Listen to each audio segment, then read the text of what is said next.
Welcome to Soft Talk. Behind me is this monolithic structure. This is the Kosi Barrage.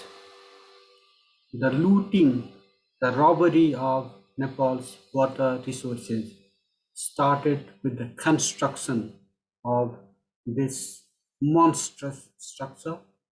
This was designed to protect the Indian state of Bihar from monsoon floods during the rainy season and provide irrigation services to that state in particular during the dry season. This landmark structure would change Nepal's relations with India, especially when it comes to water sharing forever. In course of time, more unjust uh, agreements, treaties were signed between India and Nepal, and it seemed during all those negotiations that on both sides of the negotiating table, Indian representatives were present to protect their national interest at the expense of Nepal and several generations of the Nepalese people. Without further ado, let's start this program. Today's presentation is titled Troubles of Himalayan Proportions. Ages old, special, people to people, unparalleled, unique, and time tested. These are not just some flowery words, rather, they are some of the sacred, power packed mantras that our foreign policy pundits, diplomats, and high officials chant all too often to describe our relations with India. Indeed, these incantations form a very important part, or perhaps the only important part of their job. Over the years, these people have taken this important skill to a whole new level. There may come a time at this rate, sooner than later, when high heavens become happy with these sweet sounding chants and shower the devout band with flowers. Many of them may not have reached that 10,000 hour mark for mastering a skill, but they may still be able to wow Malcolm Gladwell. Anyways, with such passion and dedication, one hardly needs to practice for 10,000 hours to master a skill. But there were times when opportunities to hone these skills, to polish these skills, had become quite rare for our devout band. I'm sharing some of the news reports about the Nepal earthquake of 2015, and I'll also talk about the Indian blockade imposed after Nepal's sovereign, popularly elected Constituent Assembly promulgated a new federal republican constitution of the country.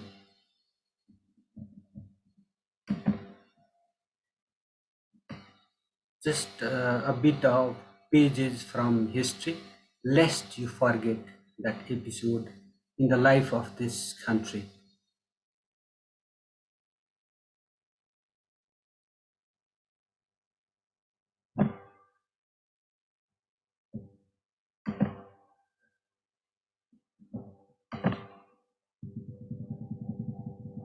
We were talking about the earthquake and the India imposed blockade after the promulgation of Nepal's constitution, new constitution. a federal republican constitution. Those were very sad times in the history of our adjectives filled relations. The blockade in 2015, after the promulgation of a federal republican constitution through a popularly elected constituent assembly, meant that even faithful lips, those lips that were used to singing the pains of that relations, of those exemplary relations, they used to highlight the glory of our bilateral relations. They had to mute themselves for a while, and they had to deal with the death and devastation that the 2015 Gorkha earthquake had left behind. By the way, in the course of 7 decades or so, Nepal has weathered about half a dozen blockades from the wrathful gods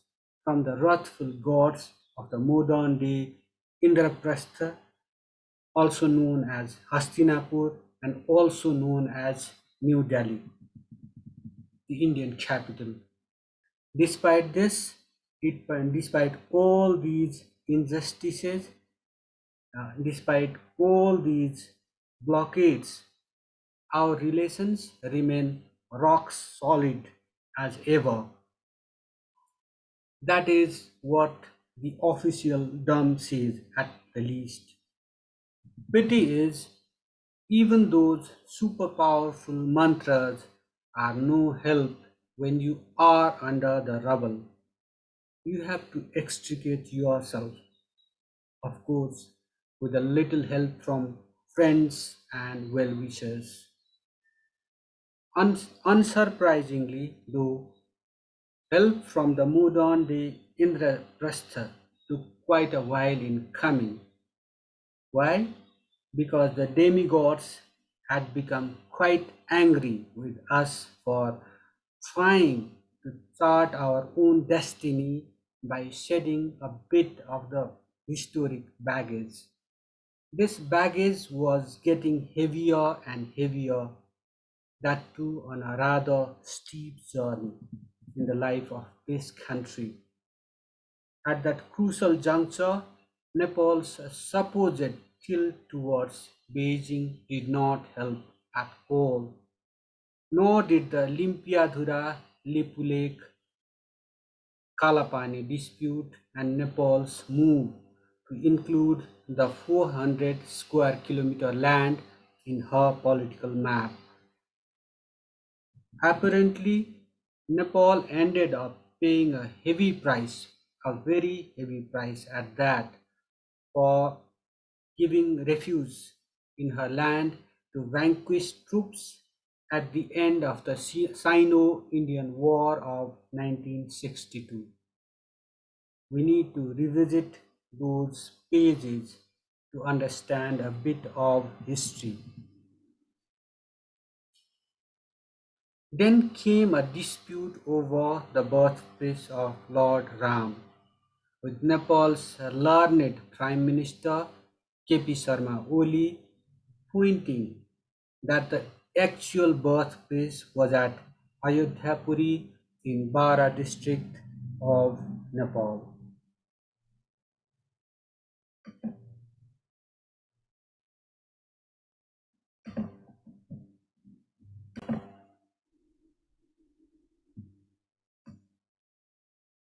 A couple of reports about the blockade and its aftermath.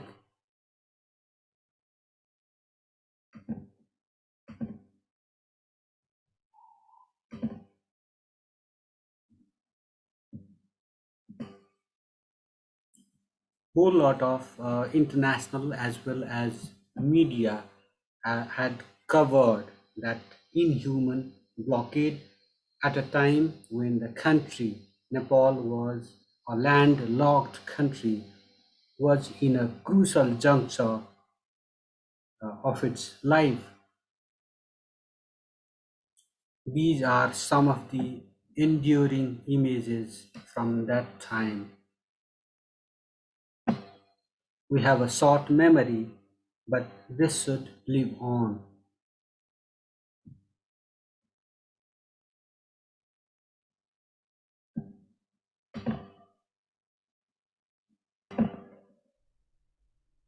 Some reports about the birthplace of this Lord Ram, this KP Sharma Oli, then Prime Minister, said that uh, Lord Ram was born in Ayodhya Puri in Bara district of Nepal, and that also created quite a dispute between the two countries. Indian media and other media around the world also reported about this dispute. I'm sharing some of just a couple of just two reports about this story, about this debate.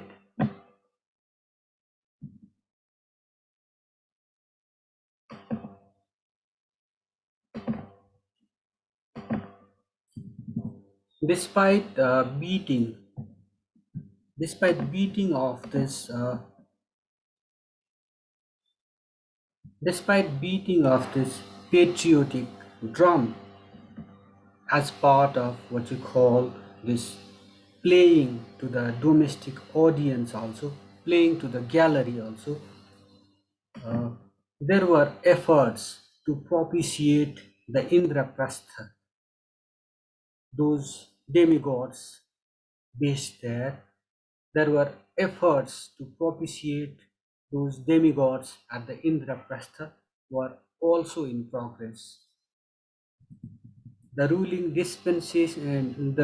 dispensation tried a time-tested way to appease the Indraprastha or Delhi by offering a pound of flesh as always.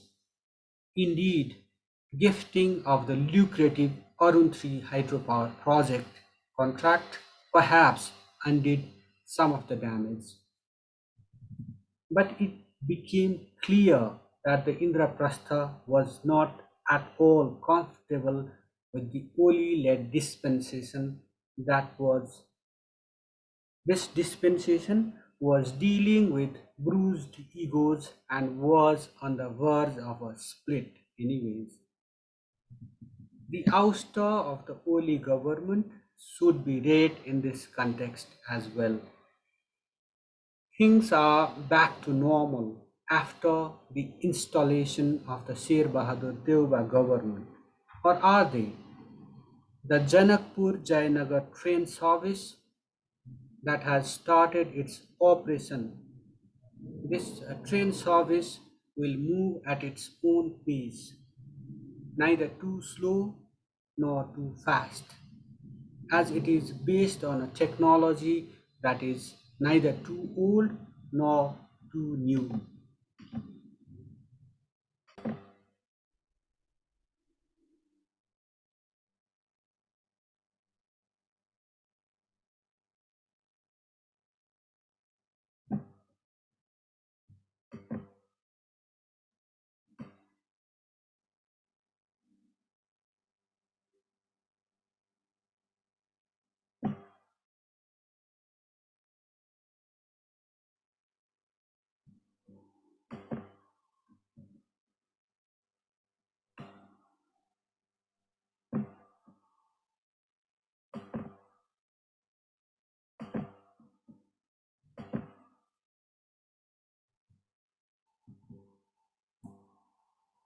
I was talking about this resumption of train services between Nepal and India. This train service will connect Nepal's Janakpur. It's a historic city where goddess Sita was born and she was married to Lord Ram. So it's a pilgrimage site also. So there is this train service. This has already started. This will link Nepal's Janakpur with Jayanagar of India. Meanwhile, efforts to propitiate the Indraprastha, this Indraprastha is trying to assert itself here, there, everywhere in a fast changing global geopolitical scenario. The efforts to propitiate Indraprastha are going on in full swing by gifting more of our lifelines, that are our rivers, that have the potential to quench our thirst, light our homes, power our factories, and run our transport systems. Indeed, they have the power, these rivers and these streams have the power to make us an economic powerhouse of sorts. That is, provided they remain in our hands. These propitiatory efforts come amid escalating energy prices resulting mainly from the Russia-Ukraine conflict and the involvement of the North Atlantic Treaty Organization, and these efforts also come in the wake of reports that future wars will be freshwater over freshwater sources.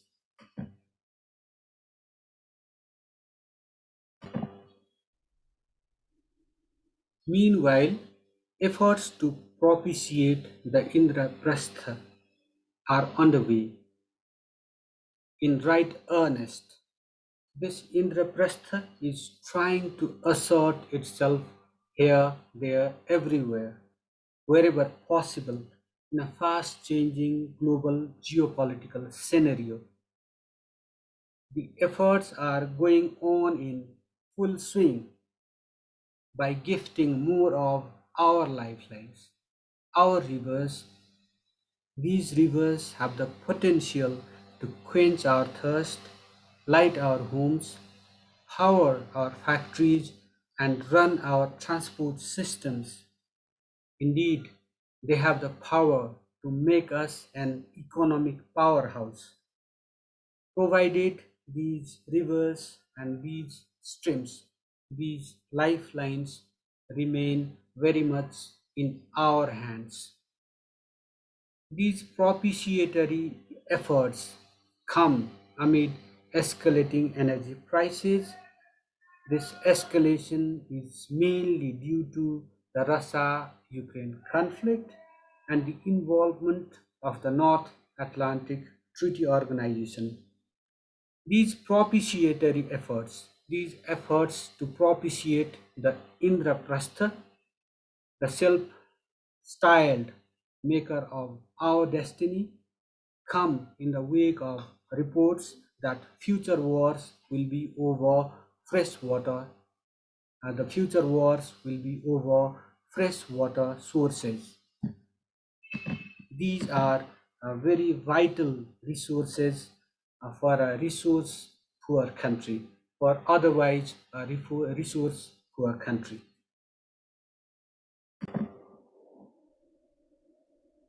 During the recent Indraprastha visit, Prime Minister Sherbahadur Deuba agreed to the Nepal-India joint vision statement on power sector cooperation.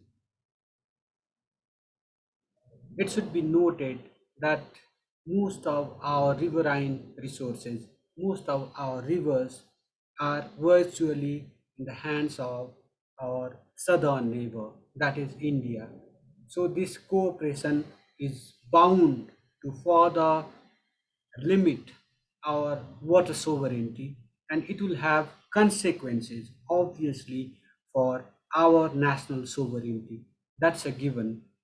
Whether this instrument will benefit us or sail us down the river further is anyone's guess. Pity is our good for nothings don't care. And during the Buddha Jayanti visit of India's Prime Minister Narendra Modi to Lumbini, the birthplace of Gautam Buddha, Nepal was expecting the Indraprastha to open more air entry points, but that was not to be.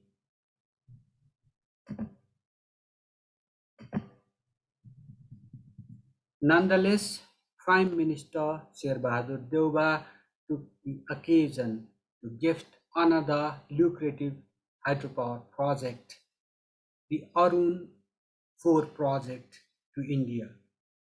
Notably, the Indraprastha is already in possession of Arun 3 and Lower Arun projects. It has been holding on to the lucrative, quite attractive Upper Karnali project contract with impunity for quite some time. All this is in keeping with the Nepali Congress, that is the ruling party of Nepal. The Nepali Congress, its practice of gifting major river systems in its continued efforts towards appeasing the Indraprastha.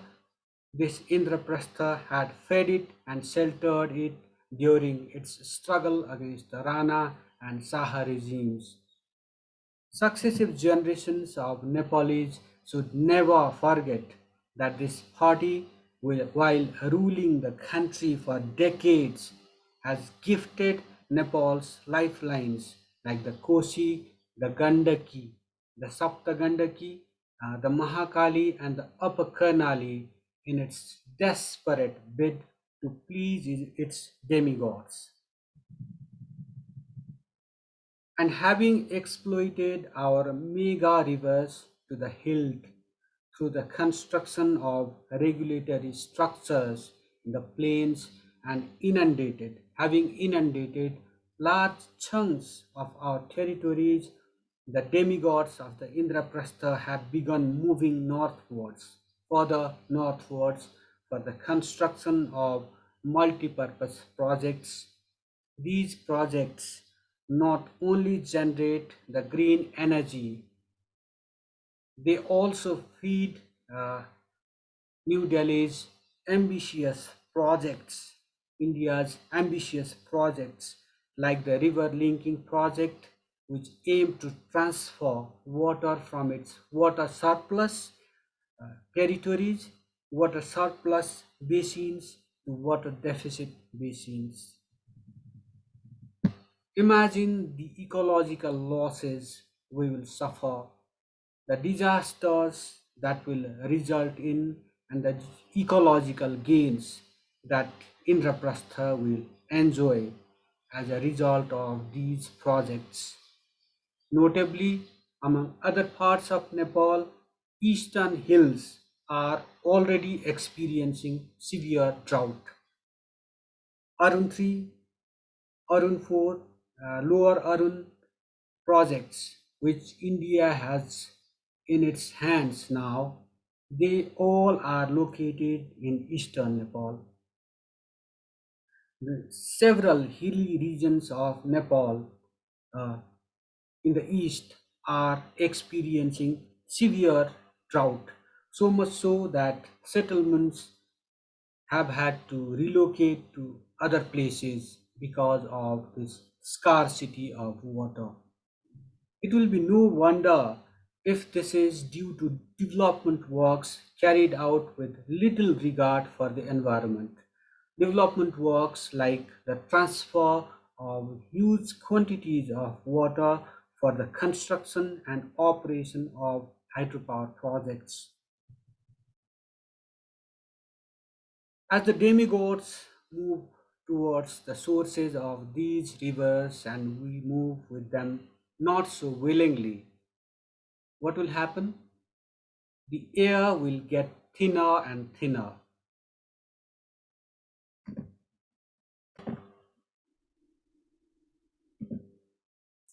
As we move northwards, the air will get thinner and thinner, and we will be gasping for breath,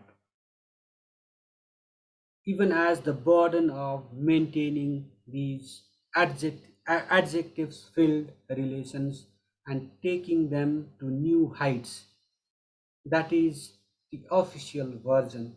That is the official, uh, that is the official is whenever there are exchanges, whenever there are meetings, high level talks between Nepal and India, there is this talk of taking the relations, taking the bilateral relations to new heights.